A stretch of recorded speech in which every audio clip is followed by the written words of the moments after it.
तेहि अवसर सुनि शिव धनु भंगा, तेहि अवसर सुनि शिव धनु भंगा, आयऊ भृगुकुल कमल पतंगा, आयऊ भृगुकुल कमल पतंगा, देखी महीप सकल सकुचाने,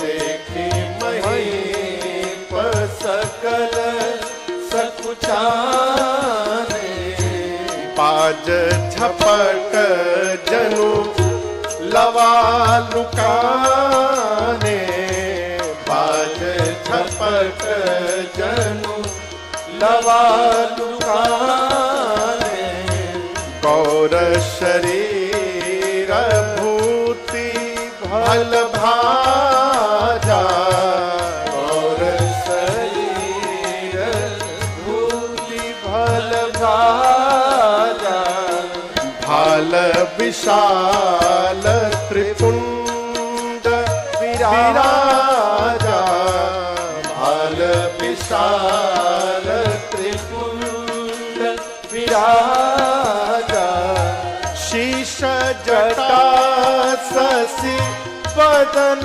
सुहावा, शीश जटा शशि वदन सुहावा, ऋषभ सकछुक अरुण होइयावा, ऋषभ सकछुक अरुण होइयावा, ऋषभ सकछुक अरुण होइयावा, ऋषभ सकछुक अरुण होइयावा।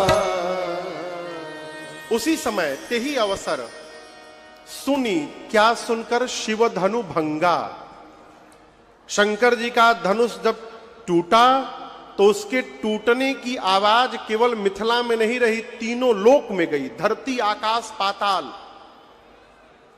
उड़ीसा में एक पर्वतमाला है जिसका नाम है महेंद्र।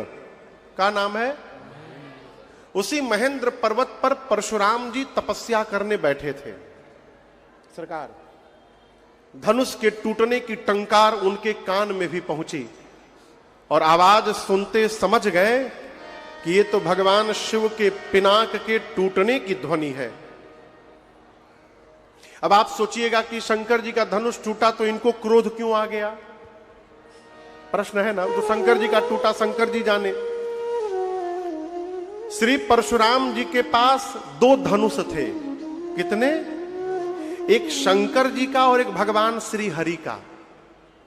शंकर जी के धनुष का नाम है पिनाक और भगवान हरि के धनुष का नाम है अजगौ।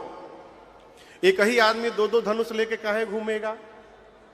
तो परशुराम जी क्या किए, शंकर जी के धनुष पिनाक को जनक जी महाराज के घर में रखवा दिए।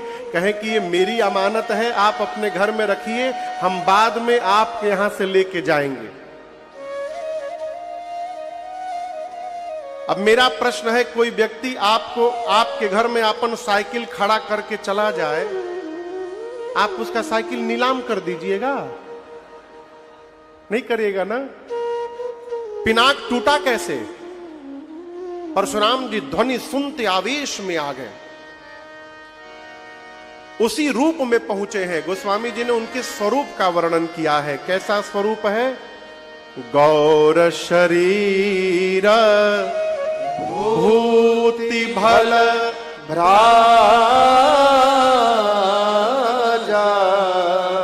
गोरा शरीर है, गोरे शरीर पर भस्म का लेपन लगा हुआ है।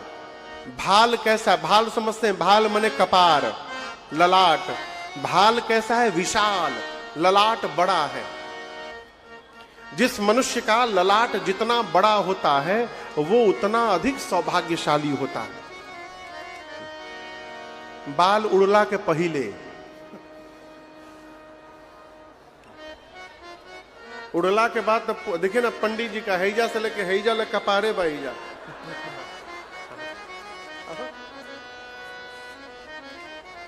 और मेरी प्रार्थना, यदि ललाट विशाल है ना तो बाल को सिर पर ऐसे ही रखा जाए कि पूरा ललाट दिखाई पड़े, ना तो ऐसा ऐसा हेयर स्टाइल आया है हो, भगवान मालिक है। विशाल ललाट पर त्रिपुंड शोभायमान है। क्रोध के कारण शरीर गोरा है, मुख गोरा है, परंतु क्रोध के कारण चेहरा लाल हो गया है। शीस जटा, सर पर जटाओं का मुकुट है। शशि बदन सुहावा, रिस बस, रिस यानी क्रोध के कारण कछुक थोड़ा, अरुण हो आवा, अरुण यानी लाल हो गया है चेहरा। बड़ी बड़ी आंखें हैं, कमर पर मृगचर्म लिपटा हुआ है, कंधे पर अजगव धनुष है, कमर में फरसा बधा हुआ है, वक्षस्थल पर दिव्य सुंदर यज्ञोपवीत शोभायमान है। बड़ी बड़ी आंखें, प्रेम से भी जिसको देख रहे हैं उसको ऐसा लग रहा है कि आज जीवन का अंतिम दिवस है मेरा, मानो मार डालेंगे। सहजहु चितवत मनहु रिसाते। उसी वेश में परशुराम जी पहुंचे सभा में जनकपुर के। जो राजा अभी कह रहे थे कि राम लक्ष्मण जी को पकड़ लो, बंदी बना लो, अपना अपना धनुष बाण छिपा करके लाइन लगाकर सभी राजा लगे करन सब दंड प्रणाम। अपने अपने पिताजी का नाम ले करके परशुराम जी को सामने सभी राजा दंडवत प्रणाम करने लगे। प्रणाम करके सभी राजा किनारे जाकर लाइन से खड़े हो गए, एक दूसरे से बात करने लगे। यदि हमको पता रहता कि इस सभा में बाबा जी भी आने वाले हैं, हम भूल कर भी विवाह का सपना नहीं देखते। अब तो आके फंस गए यहां पर, अब कहां जाए, जाए तो जाए कहां। जनक जी महाराज आकर के मिले हैं, सीता मैया ने आकर प्रणाम किया है, विश्वामित्र जी ने आशीर्वाद दिया, परशुराम जी ने आशीर्वाद दिया, विश्वामित्र जी आकर के मिले हैं, राम लक्ष्मण जी को बुलवा करके प्रणाम करवाया है। जैसे प्रभु श्री राम लक्ष्मण जी ने परशुराम जी को दंडवत किया है, गोस्वामी जी कहते परशुराम जी की दृष्टि जैसे भगवान के मुख पर गई।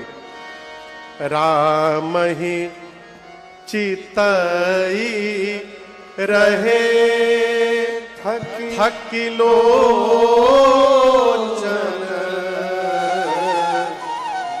रूप अपार मार मद मोचन।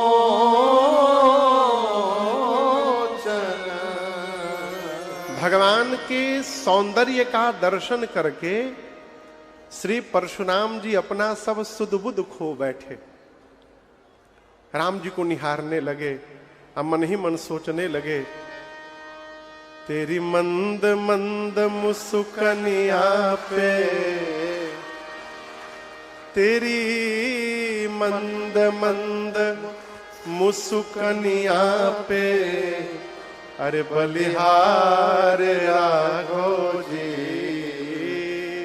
बलिहार राघो जी।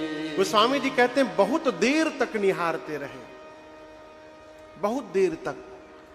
फिर जब जैसे याद आया कि मैं यहां पर क्यों आया हूं, फिर क्रोध में आ गए। और सब जानते हुए भी परशुराम जी जनक जी से पूछ रहे हैं, कहिए जनक, कहो का अति भीड़, आज तुम्हारी सभा में इतने राजा क्यों आकर के उपस्थित हो गए हैं। उस समय का नियम था कि धरती पर कहीं भी किसी को क्षत्रिय सम्मेलन यदि कराना होता था तो उसको पहले श्री परशुराम जी से एनओसी लेनी पड़ती थी।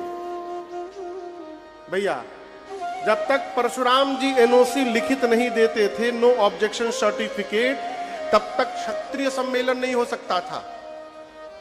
आज मिथिला में दीप दीप के राजा महाराजा उपस्थित हैं और श्री परशुराम जी को कानो कान खबर नहीं है। गुस्से में पूछे, जनक, इतने राजा क्यों आए हैं तुम्हारी सभा में। श्री जनक जी महाराज ने सब बता दिया। प्रभु, मेरी बिटिया का स्वयंवर था, शिव का पिनाक स्वयंवर के केंद्र में था, ये सभी राजा उसी स्वयंवर में भाग लेने आए हैं। जैसे जनक जी बताएं, तब तक धनुष के टूटे हुए खंड पर दृष्टि चली गई श्री परशुराम जी की। क्या हुआ? हुआ ये मानो किसी ने आग में घी झोंक दिया हो। पूरा शरीर क्रोध की अग्नि में भड़क उठा परशुराम जी का, कांपने लगा शरीर। बोले, ऐ जड़ जनक, निकाल करके बाहर करो जिसने पिनाक को तोड़ा है, नहीं तो जहां तक तुम्हारी राज सत्ता है, संकल्प करके उतनी दूर की धरती पलट दूंगा, तुम्हारी पूरी सत्ता समाप्त कर दूंगा। निकाल करके बाहर करो किसने तोड़ा है। जैसे परशुराम जी ने ये बात बोली ना, जनक जी महाराज डर गए, कांपने लगे। सीता मैया सुनैना जी डर के मारे ब्रह्मा जी को बोलने लगी, ब्रह्मा जी आपने क्या किया, बनी बनाई बात बिगाड़ दी। और जिन जिन राजाओं से धनुष हिला तक नहीं था, एक राजा अपने बगल के राजा से बोला, तुम क्या जानते थे, हम तोड़ नहीं सकते थे, हमारे में बल नहीं है।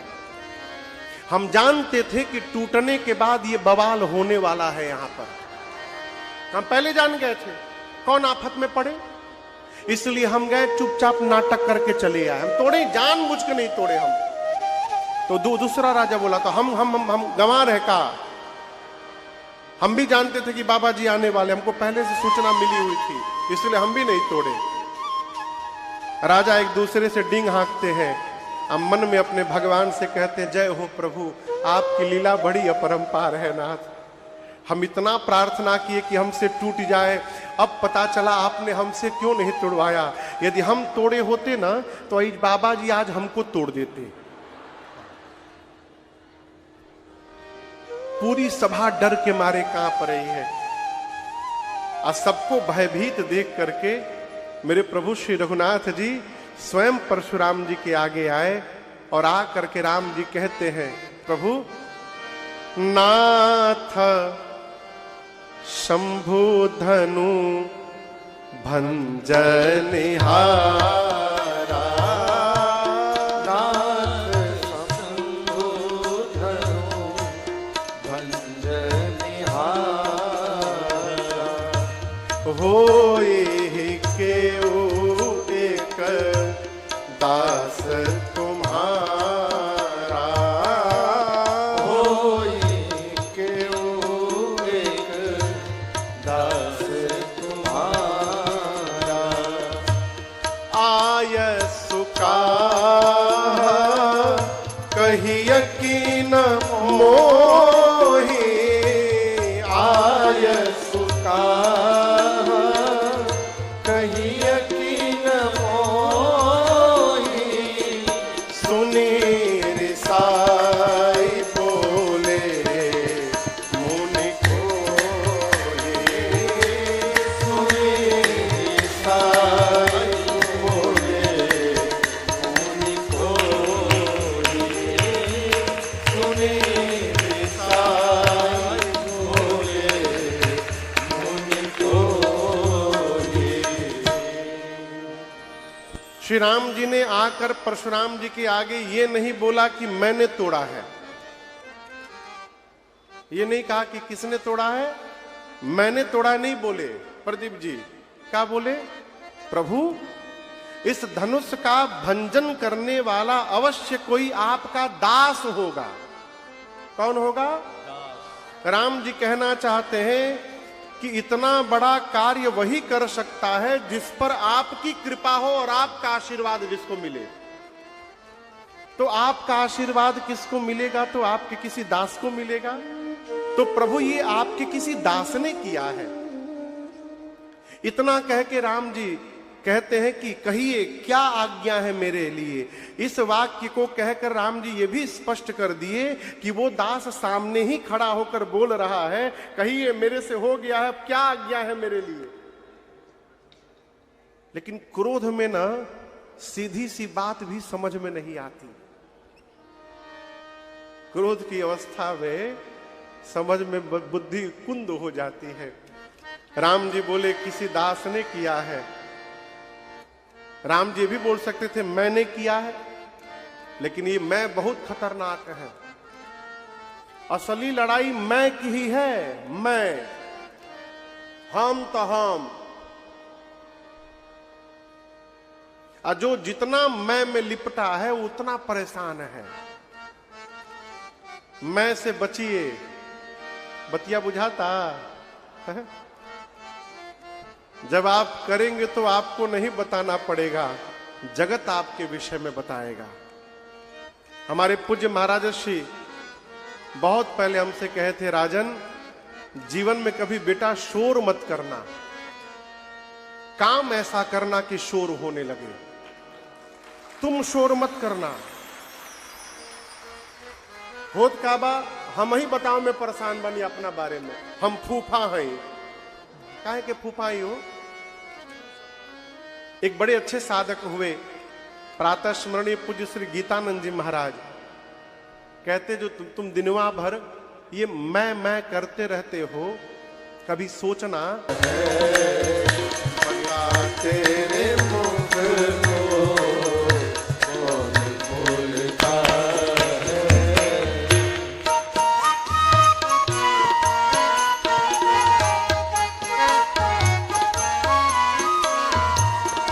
तराजू देखे? तराजू कौन कौन तराजू देखा है?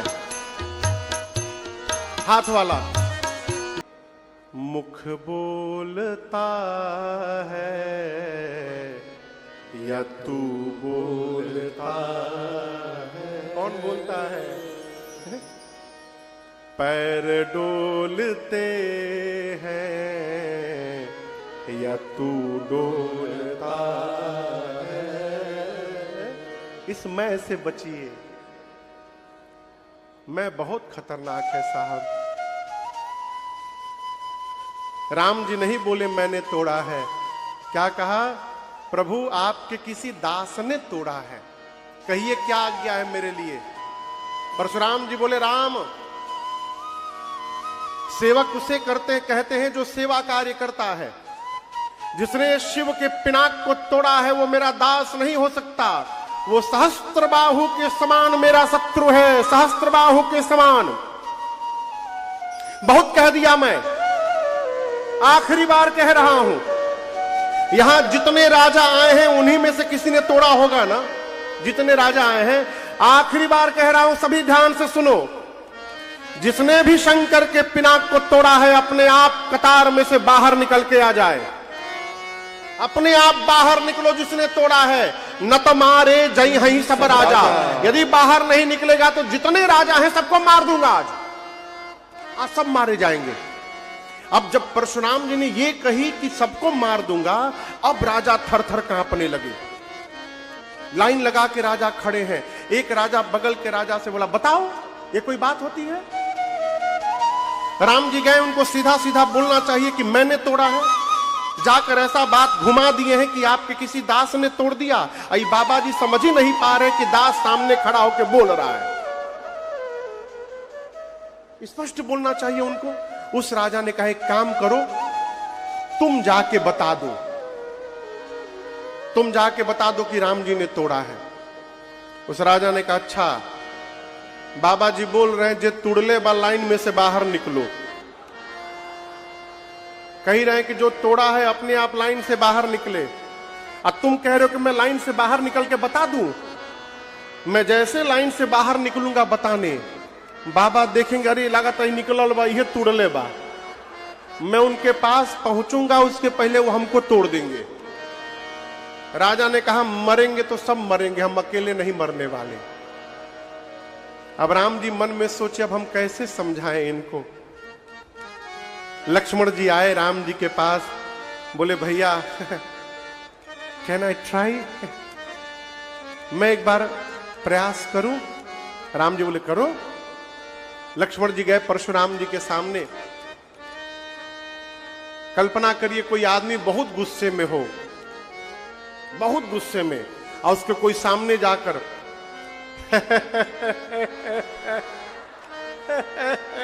क्या होगा? क्या होगा भैया? उसका क्रोध और भड़क जाएगा। गोस्वामी जी कहते हैं, लक्ष्मण जी गए सुनी मुनि बचन लखन मुस्काने। लक्ष्मण जी जाकर अगवा लगे मुस्कुराने, नमस्ते। आप धनुष टूटने के बाद आए हैं ना, लेकिन ये बताइए, जब मैं छोटा था तो नित्य एक धनु ही तोड़ देता था, बहुत धनु ही तोड़ी लड़िकाई। यदि आप धनुष टूटने के बाद ही आते हैं तो उस समय क्यों नहीं आए? कभी एक दिन भी आप नहीं आए थे। इसी धनुष पर क्यों चले आए टूटने के बाद? कोई स्पेशल धनुष था क्या? इस पर इतना प्रेम क्यों है आपका?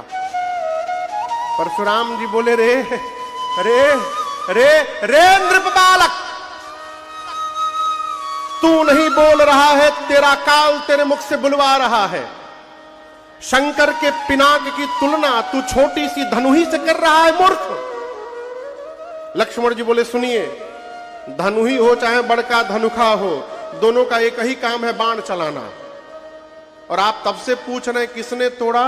असली बात मैं बता रहा हूं, किसी ने तोड़ा ओड़ा नहीं, भैया ने जाकर केवल छुआ और टूट गया। लक्ष्मण जी कहते हैं, छुवत टूट रघुपति न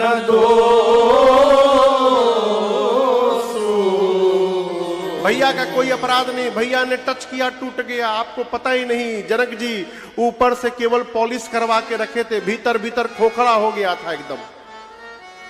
परशुराम जी बोले, फरसा निकाले कमर से सरकार, फरसा दिखाकर बोले, ई का है बोलो? आप लोग बोलिए।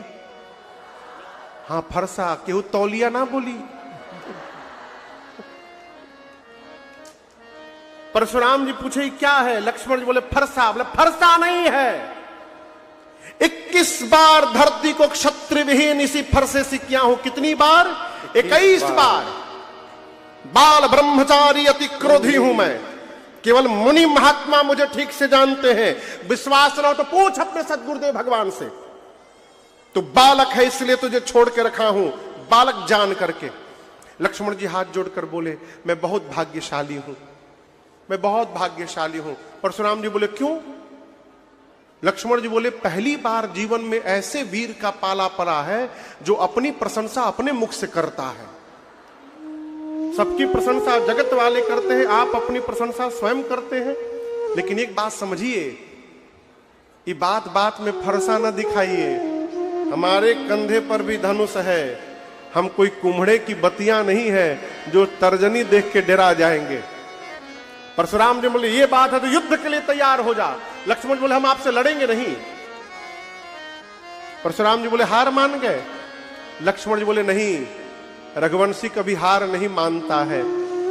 हम रघुवंशी हैं और हमारे वंश में गौ पर, ब्राह्मण पर, संत पर और देवता पर प्रहार करना मना है। आप ब्राह्मण हैं इसलिए हम आपसे लड़ेंगे नहीं। परशुराम जी बोले, क्यों नहीं लड़ोगे? लक्ष्मण जी बोले, मानिए हम आपसे लड़े और आपको मार दिए। बोले क्या? बोले मान लीजिए, यदि आपको मार दिया तो ब्रह्म हत्या का पाप लगेगा हमको, और यदि आपसे युद्ध में हार गया तो रघुवंशी होकर पराजित हो जाना, ये मेरे कुल पर कलंक लग जाएगा। जीतूंगा तो ब्रह्म हत्या का पाप लगेगा, हारूंगा तो कुल पर कलंक लगेगा। आप बताइए नुकसान किसका है? इसलिए हम लड़ेंगे नहीं आपसे।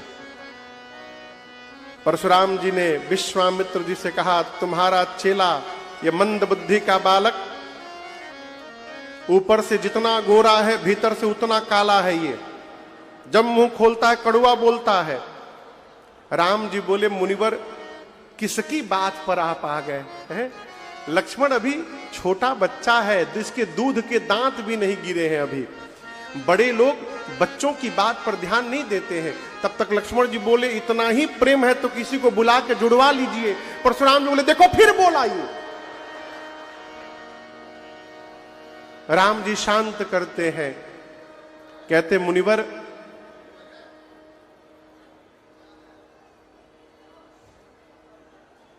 कोनो बात ना, कोनो बात ना। कहते, मुनिवर हमारी आपकी बराबरी क्या है? हम क्यों आपसे लड़ेंगे? हम सब प्रकार आपसे छोटे हैं। आप जाति में ब्राह्मण हैं, राम जाति में क्षत्रिय है। मैं आपसे छोटा हूं, उम्र में आपसे मैं छोटा हूं।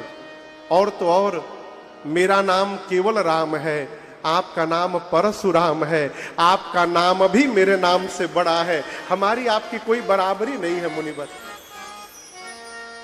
जैसे राम जी शांत करते हैं तब तक परशुराम जी कोई चिंगारी छोड़ देते हैं।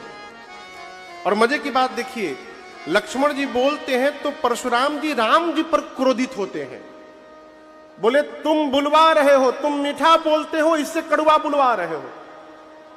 राम जी बोले मुनिवर, आज एक सूत्र समझ में आया मेरे पर। क्या? जीवन में सीधा होना चाहिए, लेकिन इतना भी सीधा नहीं होना चाहिए कि लोग दुरुपयोग करने लगे। गुनाह लखन कर हम पर रोसु, कतहु सुधायहु ते बड़ दोषु। बहुत सीधा हो जाना ये सद्गुण नहीं दुर्गुण कहलाता है। ये बहुत सीधा हमें केहू मार के चल जानो, कुछ बोले लेना, सीधा नहीं मूर्ख है। गांधी जी का जमाना गया कि एक गाल पे मारे तो दूसरा गाल दीजिए। आज दीजिएगा, इतना मार के थपरिया देगा, चेहरा लाल हो जाएगा। सीधा रहिए, लेकिन इतना भी सीधा ना रहिए कि लोग दुरुपयोग करने लगे हैं। राम जी बोले अपराध लक्ष्मण कर रहा है और आप मेरे पर क्रोधित हो रहे हैं। मेरा अपराध जितना बड़ा नहीं, उससे बड़ा आपका क्रोध हो गया है। पुराना था, टूट गया, टूट गया, और आप तब से युद्ध की बात करते हैं। तो मेरी बात सुनिए। अब मैं रघुवंशी हूं और मैं प्रशंसा नहीं कर रहा हूं, स्वभाव बता रहा हूं।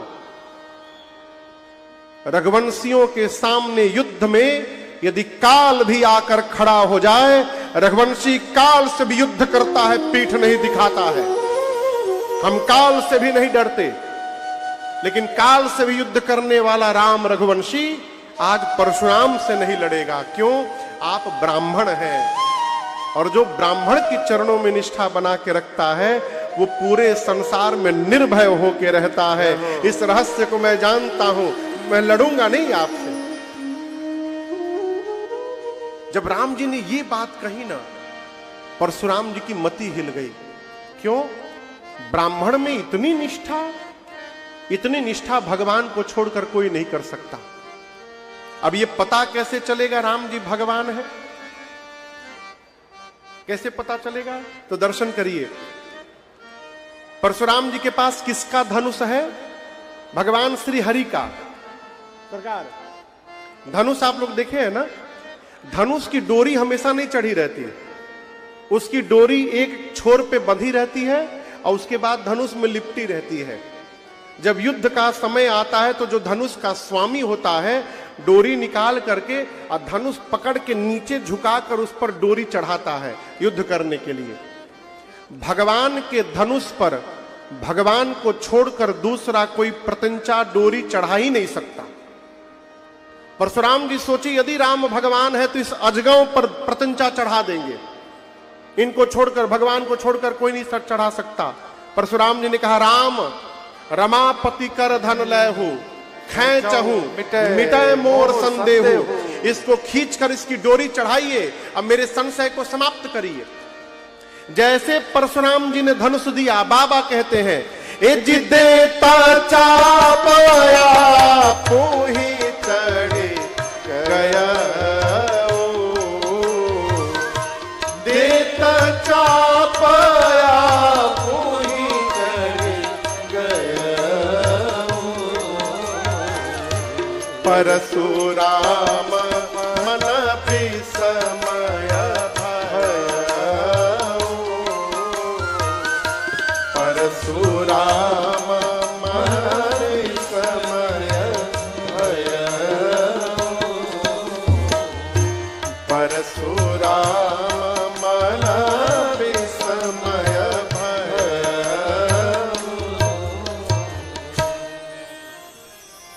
जैसे यहां पर लिखा है, मानस जी में लिखा है, देत चाप आप ही चली गयो।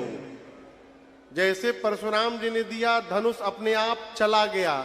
ये चली गयऊ नहीं है, या मिस प्रिंटिंग है।